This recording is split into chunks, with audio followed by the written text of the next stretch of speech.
할렐루야. 함께 봉독한 말씀을 통해서 사랑스러운 이의 행적 7번째 시간으로 친구로 부르신 예수님이라는 제목으로 말씀을 나누도록 하겠습니다. 정말 예수 그리스도께서 지혜가 자라고 키가 자라고 사랑스러워 가셨던 그 모습을 통하여서 우리가 예수 그리스도를 믿는다라고 하는 것은 바로 주님을 더욱더 사랑하는 것인 줄 믿습니다. 여러분, 오늘 본문의 말씀에 통하여서 제자됨을 주님께서는 뭐라고 정의하시던가요? 제자됨은 바로 종되어온 것과 그리고 친구 되어지는 것, 바로 이것이 그 동전의 양면과 같이 제자라고 하는 것은 종된 모습과 그리고 친구된 모습, 이것이 있을 때에 온전히 제자됨을 이룰 수 있음을 말씀하고 있는 거예요. 그러나 처음부터 친구가 된 것이 아니라 바로 종된 모습 속에서 성장하고 성숙한 그들에게 주님께서는 친구됨의 은혜를 허락해 주신 줄로 믿습니다. 그렇다면 정말 예수 그리스도께서 우리를 이제는 종에서 친구의 자리로 우리를 초청해 주시는데, 과연 이 친구됨의 은혜가 과연 무엇이겠는가? 주님이 우리를 친구로 불러주셨는데 그 친구됨의 복이 무엇인지 오늘 말씀을 통하여 은혜를 나눌 때에 저와 여러분들에게 귀한 은혜로 축복으로 다가오게 되기를 주님으로 축원합니다. 첫 번째는 친구의 축복입니다. 친구가 누리는 축복. 오늘 15절에 말씀하고 있어요. 15절 같이 읽겠습니다. 이제부터는 너희를 종이라 하지 아니하리니 종은 주인이 하는 것을 알지 못함이라. 너희를 친구라 하였노니 내가 내 아버지께 들은 것을 다 너희에게 알게 하였음이라. 아멘.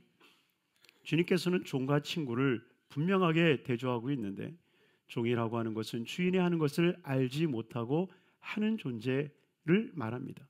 그러나 친구는 그 아버지께 들은 모든 것들을 아는 존재임을 이야기합니다. 그러니 주님이 우리를 친구 삼아 주셨다라고 하는 것은 이제 인생들에게 감추어졌던 그 하늘의 비밀들을 이제는 우리에게 열어주시겠다라고 하는 거룩한 약속의 말씀이라는 거예요. 오늘 본문에 나와 있는 것처럼 내가 아버지께 들은 것을 내가 너희에게 말하리라 라고 증거하지 않습니까? 그러니 우리 믿음의 사람들, 예수를 믿고 예수와 친밀해지는 이들에게 나타나는 놀라운 깨달음은 인생의 비밀이 하나씩 풀려가기 시작한다는 거예요. 그리고 그것을 보는 삶을 살기 시작한다는 것입니다. 그러니 복음을 받아들인 이들에게 나타나는 것이 무엇이에요? 내 인생의 시작과 인생의 끝을 알기 시작하는 거죠. 여러분, 그래요. 우리의 시작은 이미 그 창세 전부터 시작이 되었고, 또한 우리의 인생은 어떻습니까? 인생의 끝이 어떻습니까? 많은 사람들은 인생은 70이고 강건하면 80이라고 말하고, 또 요즘은 의학의 발전함으로 인해서 100세 시대가 열렸다라고 이야기를 하지만, 그러나 100세의 인생이 우리의 삶의 끝입니까? 아니라는 거죠. 성경은 우리에게 말씀하고 있습니다. 사람이 한 번 죽는 것은 정한 이치라. 여러분, 한 번 죽는 것을, 이 운명을 우리는 피할 수 없다는 거예요. 아무리 피한다 할지라도 조금 더 사는 것은 가능할지 모르지만 그 죽음의 운명을 우리가 벗어날 수 없는 거예요. 그러니 복음을 접한 이들마다 하나님 나라가 보이기 시작하는 거예요. 영원한 세계가 보이기 시작하는 거예요. 복음의 역사는 감추어진 인생의 비밀들이 나타나기 시작하는 거예요. 장세의 모습이 보이기 시작하고 말세의 모습이 보이기 시작하는 것입니다. 바로 이 놀라운 비밀들을 주님께서 우리에게 하나씩 드러내고 나타나 주신 거예요. 그러니 사랑하는 성도님들이요, 여러분들의 삶에 감추어졌던 여러분들을 향한 하나님의 놀라운 비밀들이 밝히 보여지게 되기를 주님으로 축원합니다. 시편 25편 14절은 우리에게 이렇게 말씀하세요. 야훼의 친밀하심이 그를 경외하는 자들에게 있으며 그의 언약을 그들에게 보이셨음이로다. 여러분, 여기서의 친밀함이 무엇입니까? 우리나라 성경에는 친밀함으로 번역되어 있지만, 그러나 다른 번역서들은 대부분 비밀이라는 말로 번역이 되어 있습니다. 야훼의 비밀이 그를 경외하는 자에게 밝히 나타내 주셨다는 거예요. 바로 예수 그리스도의 벗된 이들에게, 예수 그리스도의 선택을 받고 동행하는 그 제자들에게 주님께서는 밝히 비춰 주시는 것입니다. 그러니 여러분들의 삶이 여러분들 앞에 펼쳐졌으니 여러분이요, 정말 우리의 삶은 절대 실패할 수 없는 삶인 줄로 믿습니다.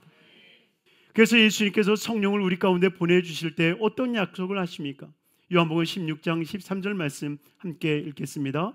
그러나 진리의 성령이 오시면 그가 너희를 모든 진리 가운데로 인도하시리니 그가 스스로 말하지 않고 오직 들은 것을 말하며 장래의 일을 너희에게 알리시리라. 아멘. 그러니 우리에게 약속하신 그 보혜사 성령님이 우리 가운데 오시면 우리는 미래가 열리기 시작하는 거예요. 여러분, 왜 주님께서 내 삶을 이렇게 이끌어 가시는지 알지 못할 수 있어요. 그러나 분명한 것은 우리로 하여금 그 장래의 실패의 삶이 아니라 성공의 삶으로 이끌어 가시는 은혜를 허락해 주시는 겁니다. 여러분, 요셉이라고 하는 인물은 처음 형들의 미움을 받아서 애굽에 팔렸다라고 생각을 했어요.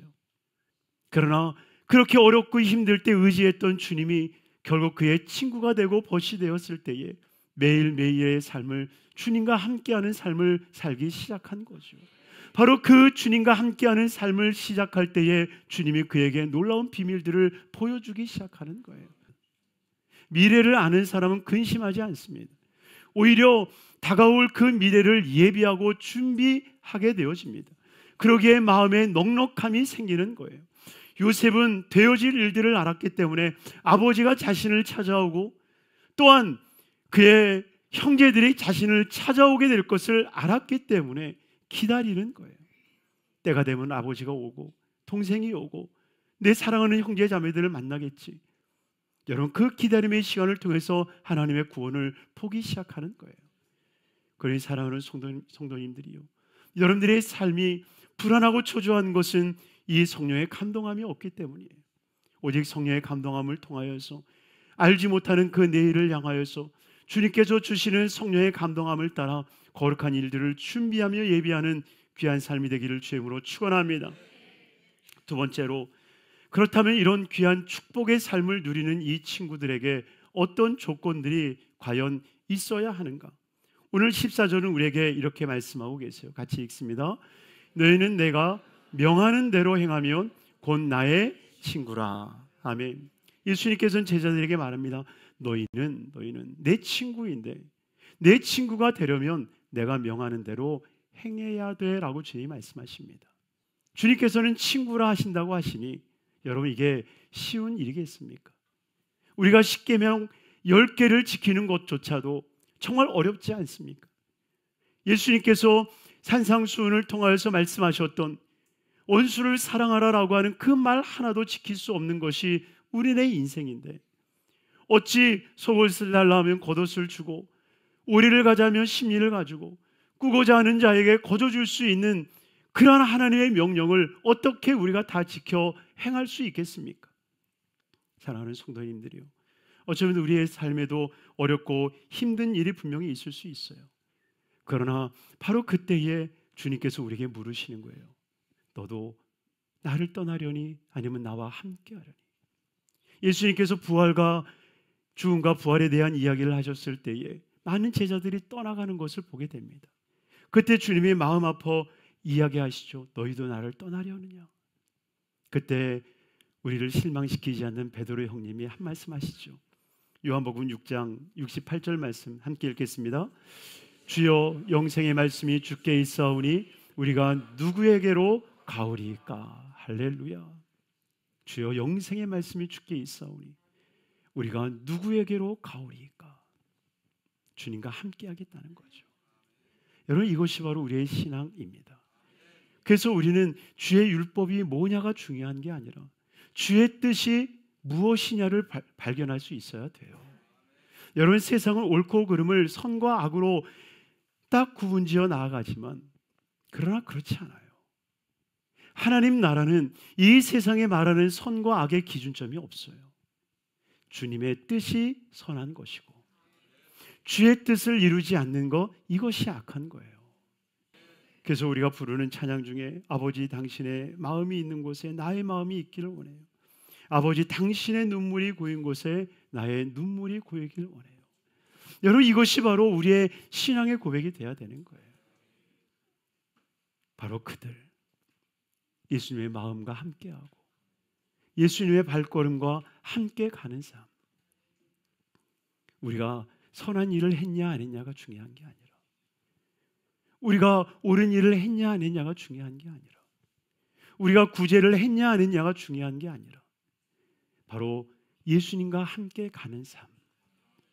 바로 그들에게 주님은 친구라 말씀하여 주시고, 그 친구에 대한 삶에게 하나님은 은혜를 베풀어 주시는 거예요.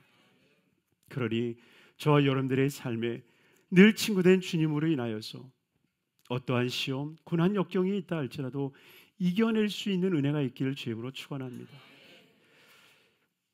찬송가에 보면 세 번째, 친구의 사랑의 모습을 우리에게 보여주고 있는데요, 오늘 본문 13절이 이렇게 말씀하고 있습니다. 같이 읽습니다. 사람이 친구를 위하여 자기 목숨을 버리면 이보다 더 큰 사랑이 없나니. 마지막 세 번째, 주님이 보여주는 그 친구의 모습이 무엇입니까? 너희가 나의 친구이니 내가 너에게 모든 것을 가르쳐 줄게. 그러니 나와 함께 해야 돼. 그리고 나와 함께하면 나는 너희를 위해서 죽기까지 사랑할 거야. 할렐루야. 여러분, 우리에게는 친구의 기준이 여럿 있지 않습니까? 그냥 동네에 살았으면 친구일 수 있고, 같은 학교를 나왔으면 친구라 이야기하기도 하고, 어떤 사람은 통성명만 해도 나 그 사람하고 친해, 나 친구야 라고 하는 사람도 있죠. 그런데 주님이 말씀하고 있는, 주님이 우리를 내가 너의 친구가 되어줄게 라고 하셨을 때에 그 친구됨의 모습은 무엇이냐? 바로 내가 너를 위해서 죽어줄게 라고 주님이 말씀하고 있다는 거예요. 그러니 주님이 말씀하고 있는 이 친구의 영역이 얼마나 높고 깊고 넓습니까? 주님은 우리를 친구 삼아 주시는 거예요. 자기의 생명을 걸고 우리를 친구 삼아 주시는 거예요. 그러기에 자기의 생명을 걸고 우리를 위로하여 주시고, 우리를 품어주시고, 우리를 안아주시는 거예요. 우리가 삶에 어떤 고난과 역경과 아픔이 있다 할지라도 바로 그 주님이 있으면 우리는 충분히 살아갈 수 있는 힘을 얻게 될 줄로 믿습니다. 여러분의 세상의 친구들은 우리가 무엇인가 가지고 있을 때의 친구라고 말합니다. 우리가 권력이 있을 때의 친구라고 이야기를 합니다. 우리가 세상적으로 망하거나 실패하거나 좌절하거나 넘어졌을 때는 우리를 외면하지만, 그러나 예수 그리스도만큼은 우리를 외면하지 않아 주시는 거예요. 오히려 내가 실패하였을 때 그 실패가 내 것이 될 수 있도록, 우리가 넘어졌어도 예수가 넘어진 것으로 주님께서 품어주시고, 도리어 우리에게 승리를 안겨주시고 기쁨을 안겨주시고 위로를 안겨주시는 줄로 믿습니다.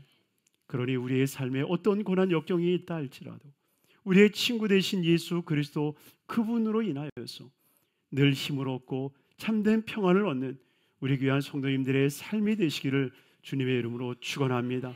축원합니다.